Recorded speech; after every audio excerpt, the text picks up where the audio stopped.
Well, hey, barrel or nah, wrapped in neoprene once again this week. And I should say to the listeners, you as somebody who were kind of making an argument against hoods, you now own a hood. You own a hooded wetsuit as of this last week. So do you know what that makes me want to do? As Tell I me. said, that hoods don't belong in Southern California. Mm. I'm ready for a California surf road trip. I'm ready to go hit Santa Cruz up again for the first time in probably it's got to be less than a decade, but it's probably right around there. Man, oh Like, man. it's time for me to take a cold water surf trip. I got that wetsuit, unboxed it, threw the box outside while it was raining, and am ready to go north. I was there last week or the week before. A couple weeks ago, actually. How good was it? Did you have your best? No, I didn't. I do now, though. But man, I love it. Santa Cruz is the best, for sure. It's a great town. But Buell Wetsuits is presented, Barrel or Not, is presented by Buell Wetsuits. So BuellSurf.com. Before Buell Wetsuits was sponsoring this segment, you were hyping the single-digit millimeter suits. You're like, straight 2, straight 3. Don't give me none of this nonsense with a slash and a different number. And guess what? That's what you're rocking. You got the 4 mil hooded Straight suit. 4. I've got the straight 3 mil right here. Subdivision from Dane Reynolds. This is Dane Reynolds' subdivision brand that Buell makes for them. Thing is buttery, silky. And yeah, we're big fans, and we're just big fans of the brand itself. I first wore a Buell wetsuit, I'd say 12 years ago, probably.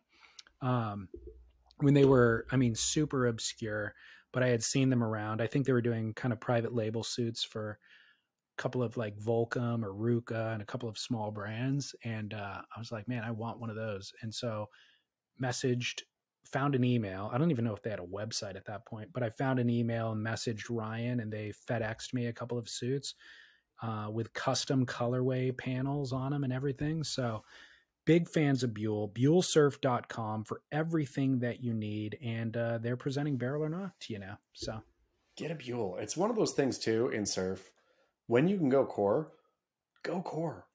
totally. Like, you know what, you are buying the best suit from a core retailer. Yep, totally. Do it. Keeping surfers and surf business in business. Barrel or Not number 1 comes from a listener. David and Chaz, little follow-up on your conversation last week about washing your clothes. One thing you guys left out that I'm very curious, I feel like you guys will probably disagree, and I think I'm going to lean a little bit on Chaz's opinion on this probably. But towels. What about towels? Surf towels, shower towels. How often do you wash those? My surf towels, personally, I might not wash those for a while.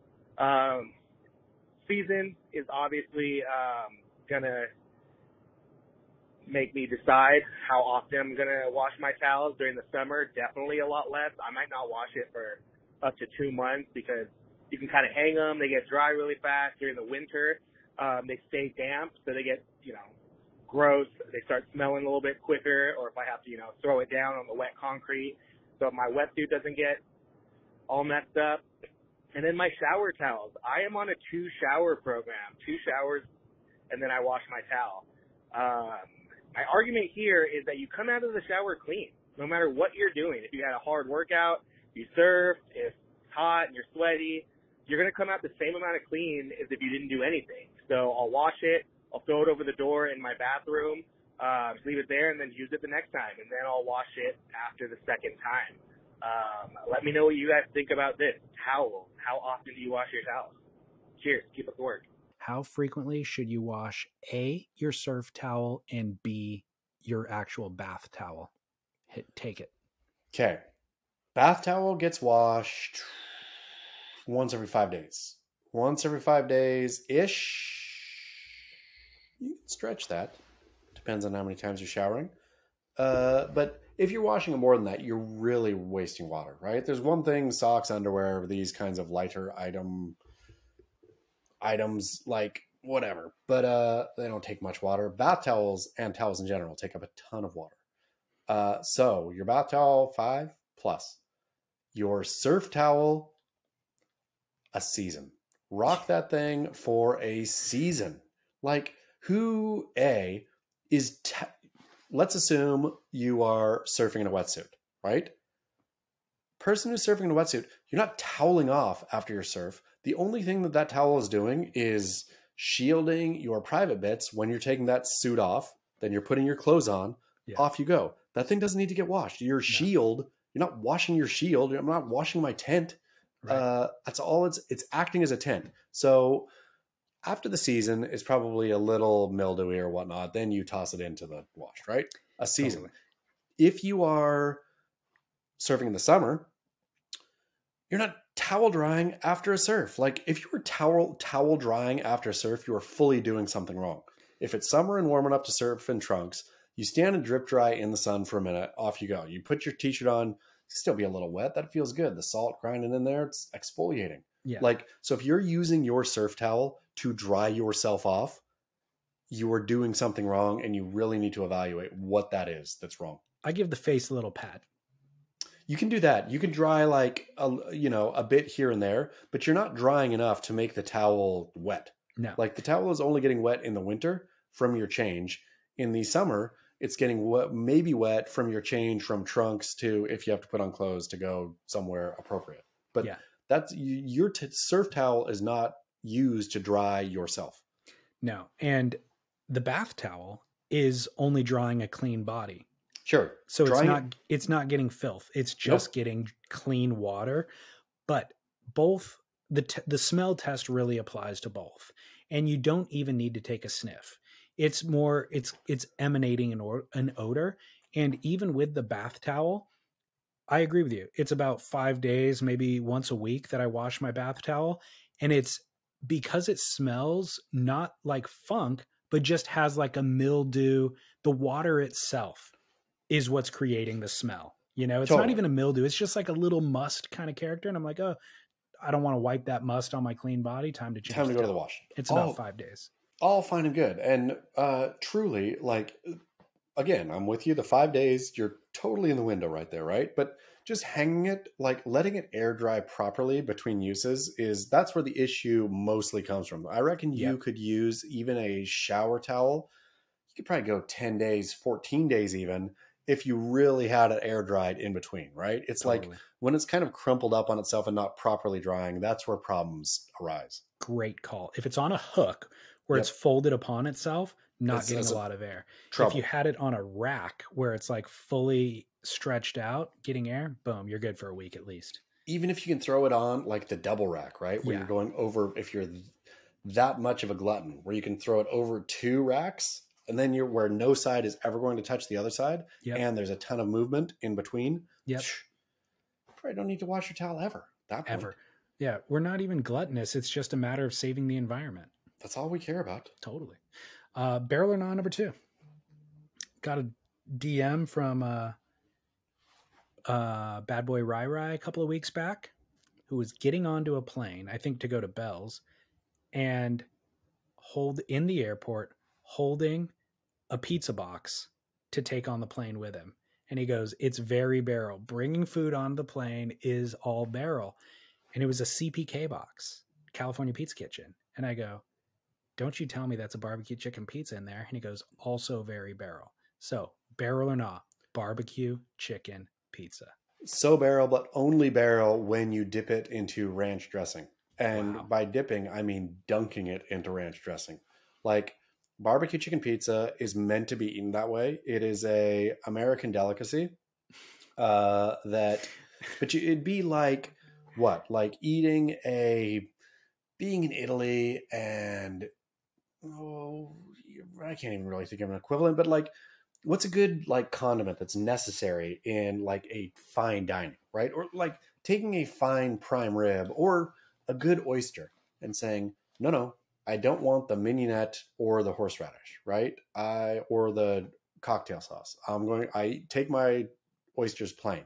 That's not cool. Like, that's all part of it, right? Yeah. Ranch dressing is part of barbecue chicken pizza, and they are both very, very Barrel.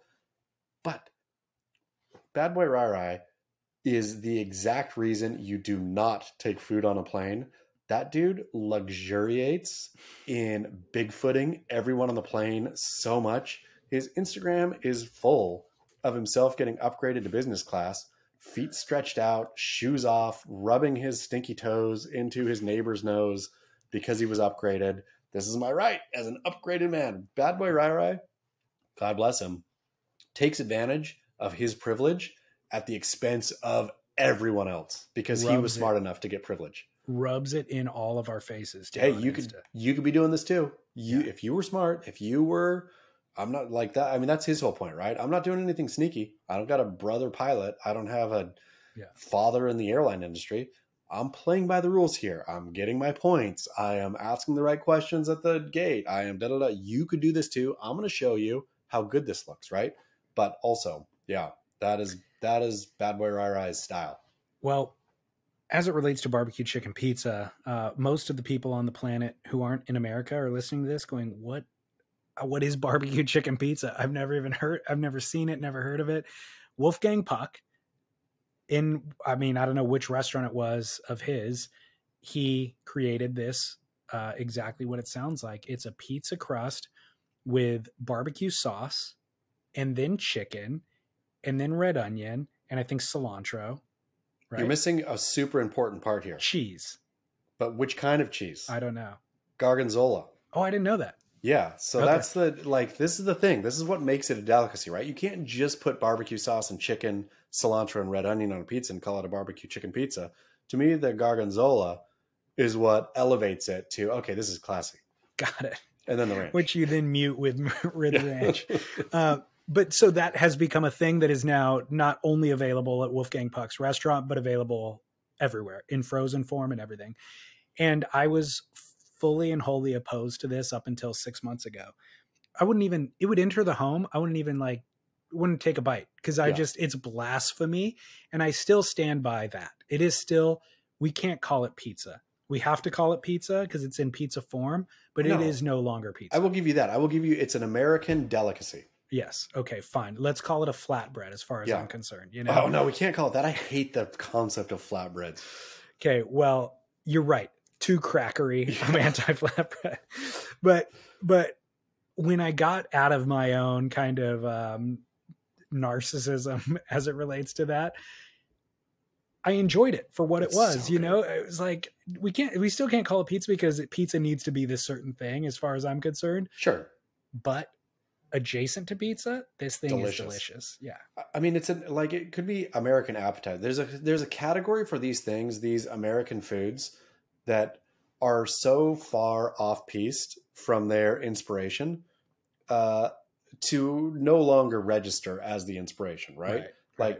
Clearly it's round and it has cheese, but just because it's round and it has cheese, okay, fine. Like I see that, but I mean, for my money, you could throw all of Domino's and Pizza Hut and everything into this category too, right? That is so far off from an Italian pizza that it's its own thing that's good in its own right. Like a slice of Domino's hits the spot every once in a while, right? For what it is. It doesn't hit the spot like in the same way that a piece of pizza does.